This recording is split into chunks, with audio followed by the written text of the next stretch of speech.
Good morning. We're going to get started on time. We like to run events on time. Good morning. Welcome to the 4th World Cyberspace Cooperation Summit. May I ask you to take your seats? Thank you. My name is John Mroz. I'm the CEO of the EastWest Institute. It's a great pleasure to welcome you all here. First of all, we welcome back many of you. Over half of you have participated in previous summits that have contributed to a number of more than 25 breakthrough solutions which have emerged from the summits. So when we use the term breakthrough groups, we mean it. We're here to work. This is not a talk shop. We're here to build trust and to seek solutions or pathways to solutions on critical cyber issues. We want to welcome those of you who are here for the first time. This process and these summits are crafted to be a sanctuary. They're crafted to be a trusted place where the developing and the developed world, leading personalities who deal with cyber issues can come together for frank, honest discussions about how to make cyberspace globally more secure. From our opening keynote speaker, the very distinguished State Council Minister Simon Zhao, who we'll hear from in a few moments, to the German government's sharing a special session with us at 5 o'clock today, where those of us who are Americans will hear some things that we may not want to hear. An awful lot of people here think, they say, oh, you know, the transatlantic problem after the Snowden revelations and all are not that serious. They're actually more serious than you think. And the German government was very kind to, Germany was very kind to send its top team, headed by Ambassador Bringelmann, who will then be willing to comment, we're told frankly, on what really is happening. The EastWest Institute's Cooperation in Cyberspace program has broadened from a pure cybersecurity focus to an agenda that is about governance, security, and development. And we're very pleased, I think many of you know, our new Senior Vice President, Bruce McConnell, who until recently was Deputy Undersecretary at the Department of Homeland Security. He, together with our Chief Technology Officer, Carl Rauscher, who and his team have been preparing the materials and including what will be, I think for many of you, a kind of surprising study on a Chinese-American joint study on harmful hacking. There's also outside, you'll see some results of a special process, a Russian-American process on terminology in cyber, which is, I think, quite important as well. A lot of these kinds of efforts go on in between the summits, and many of these reports and ideas that come emanate from these summits. So you will have a direct input on these. Just a couple thanks for these magnificent facilities and a great team who are serving us today come from Stanford's Institute for Economic Policy Research, SIEPR, and we're really grateful and honored to be here and to be on the campus. And our team looks forward to a terrific 2 days. We also want to thank the Hewlett Foundation, Symantec, Facebook, MOG, and Andreessen Horowitz for hosting yesterday's preparatory meetings. Quite about a third of you participated yesterday in working groups and meetings to make today and tomorrow better. Now, there's a lot of the kind of early pushing was done yesterday, and those institutions hosted those various meetings. We want to thank our partners from the private sector. You'll see their names come up on the screen on a regular basis during the summit. We want to thank them for their engagement intellectually as well as for their financial support, because these truly are partnerships and not sponsorships. And finally, you can follow us on Twitter at EW Institute, or for the next 2 days, we'll be using hashtag CyberSummit2013. And finally, thanks to all of you for coming here and being with us. We expect this to be a really good working session. And may I just single out one small group of us that are here today. A number of participants came from India, as you know, and so to them, Diwali Mubarak. This is the most significant holiday. And I'd like just to ask a raise of hands. If you picture in your mind what's the most important family holiday that your family celebrates, how many of you would give it up to go across the world to a cyber summit where you're going to work for 2 days? How many? Do I see any hands? Oh, come on, there's got to be somebody. Huh? So you understand when you see your Indian colleagues who've flown here from Delhi and other places, it's really quite heroic. And we apologize because for whatever reason we should have known. Last year the summit was in Delhi and it was a great success. So my pleasure now to introduce the chairman of the board, distinguished chairman of the board of the EastWest Institute, Ross Perot Jr. Ross?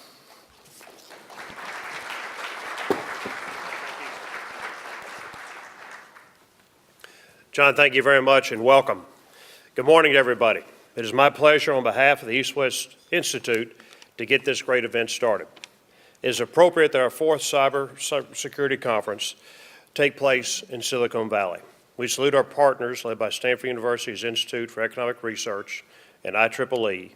Special thanks to Dean John Shoven. Thank you, Dean, for his vision and hard work, and to Sergio Benedetto for his fellow leaders at IEEE Communications Society. We welcome and thank the many corporate sponsors from around the world, as well as our scientific partners, for their engagement in preparing and supporting the summit and ongoing work with the EastWest Institute. We are here in the heart of Silicon Valley for 2 days of intensive work.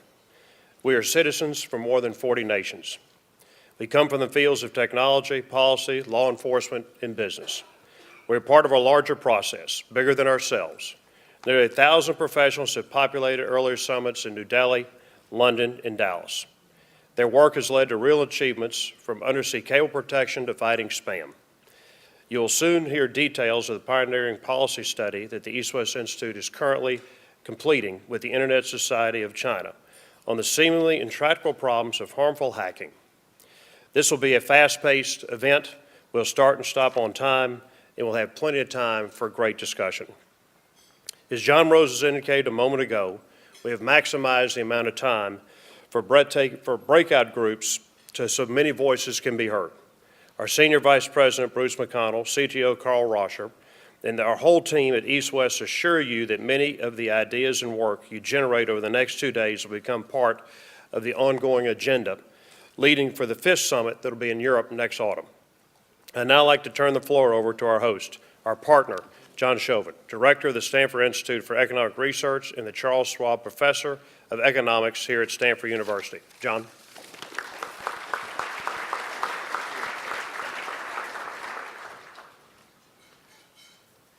Well, I'd like to welcome everybody to Stanford University for this 4th Cyberspace Cooperation Summit.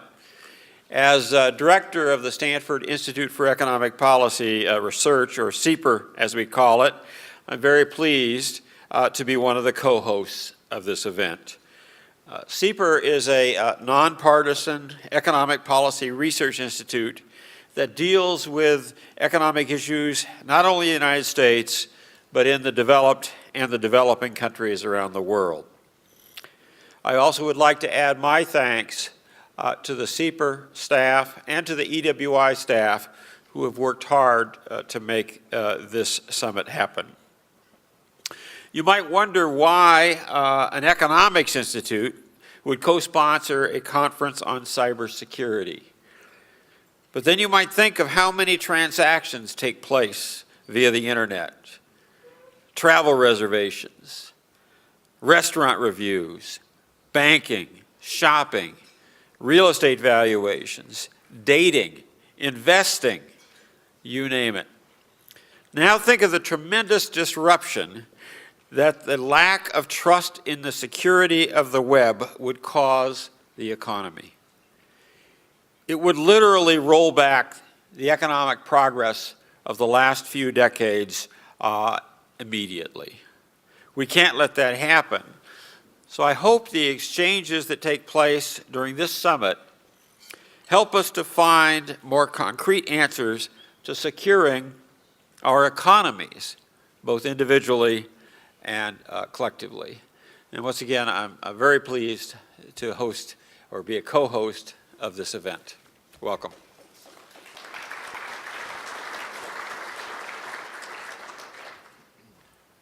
Before our next speaker, I just want to say that from the very beginning when EastWest Institute started our cyber work, we were able to have the benefit of partnering with the IEEE, the gold standard setter in cyber. And it's been one of the really truly outstanding relationships that our institute's had in 33 years. And so may I ask, please, for the President-elect to come, the IEEE Communications Society to come up and speak.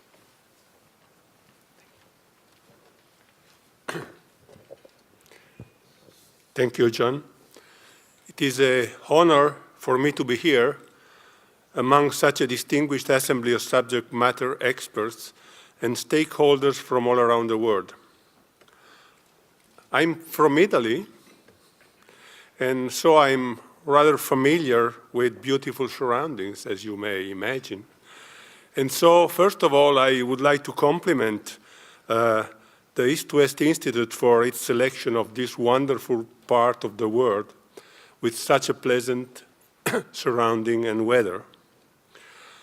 Moreover, being a professor at Politecnico of Torino and Engineering University, I commend you on your excellent choice of a fine academic institution, Stanford, which is a truly world-class venue.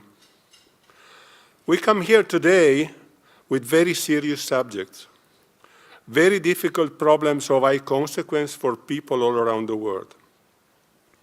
The stakes are high for the safety, stability, and security of cyberspace, and therefore for the safety, stability, and security of all of us and our lives. Our job at this summit is to work together towards solutions during these few days so that such a gathering as ours can be a powerful force for positive change. What is unique about this event is it's designed to integrate the right mix of diversity. Over 40 countries, including those who often disagree with each other on some subjects, the full spectrum of relevant disciplines, business, law, science, engineering, military, and policy. And we also have both those who need solutions and those who can bring solutions. We electrical engineers are this last group, as are others in the science, technology, engineering, and mathematics disciplines. The Institute for Electrical and Electronics Engineers, IEEE, is the world's largest professional association for the advancement of technology.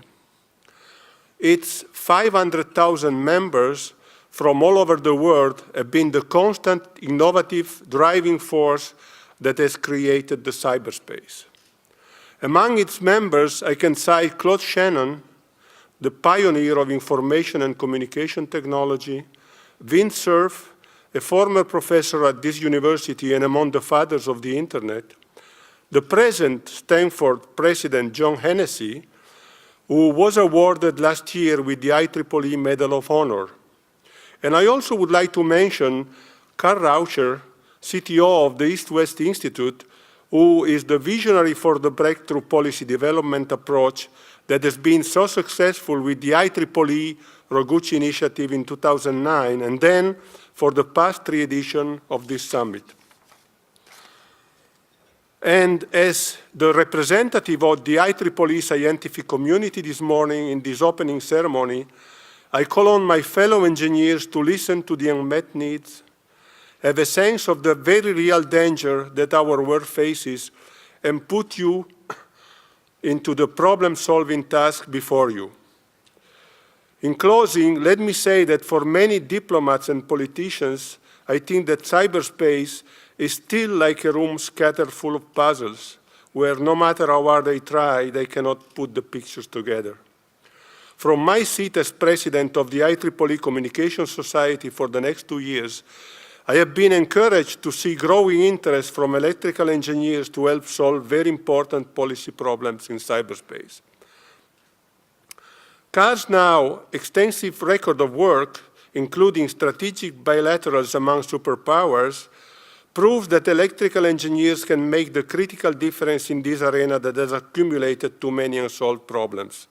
For the IEEE, whose mission is serving humanity through technology, and for the Communication Society, which has a technical committee working specifically on communication and information security, solving these hard problems that affect the safety, stability, and security of cyberspace is a perfect fit. So, in concluding, I salute your decision to come here. I look forward to working with you, and thank you in advance for your hard and honest work.